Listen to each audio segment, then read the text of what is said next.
Bali dito mga repaps, pinatawag tayo dito sa may machine shop para mag-airbrush tayo ng isang minodified nila na Volkswagen o yung kotseng kuba na sinalumang sasakyan mga repa pips. Bali sabi nila is pipinturahan nila to, pagkatapos is lalagyan lang natin to ng design o kaya airbrush. Dahil sa akin daw o ako daw ang magdadala ng buhay ng kanilang ginagawang project. So after nilang mapinturahan, gaya nga nito, nakakulay dilaw na siya mga repa pips, handa na akong lagyan ito ng design. So bali ang sinabi sa akin is lagyan ko lang daw ng image ng agila. So bali ang naisip ko is nag-search ako sa Google at nilagyan ko lang nga ito ng mga agila dito mga repa pips. At ito na nga yung mga nilagay ko. Bali side by side at meron pa to sa may bubong mga repaps na yung pinakamahirap na posisyon ay yung nasa taas ako maglagay ng painting. Bali pagkatapos kung mailagay yung mga agila na to, is need ko pa daw na lagyan pa ng kakaibang design. At dahil limitado lang, yung may mga malalawak na parte ng parts ng sasakyan na ito is medyo nahirapan ako maglagay ng iba pang mga klase ng design dito. Hindi ko naman ito pwede punuin ng agila dahil papangit naman siya tignan.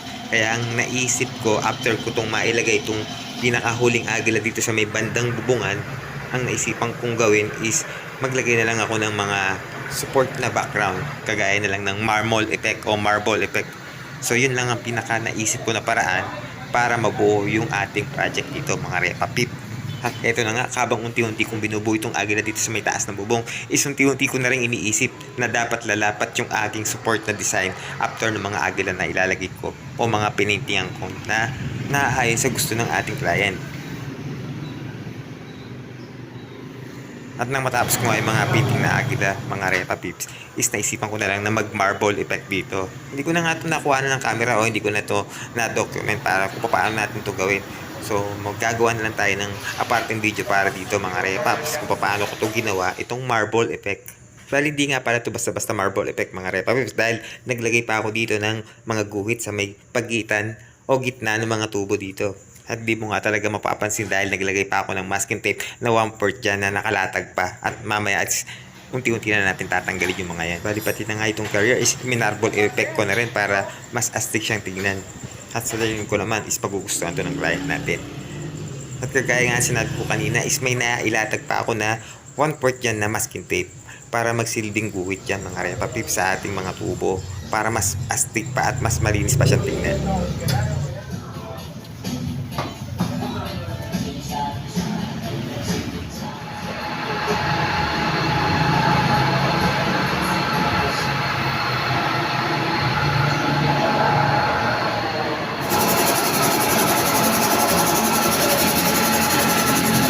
At ito na nga yung pinaka-output ng ating ginawa mga repa pips na marble effect na combination ng airbrush na agila.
Picture ah.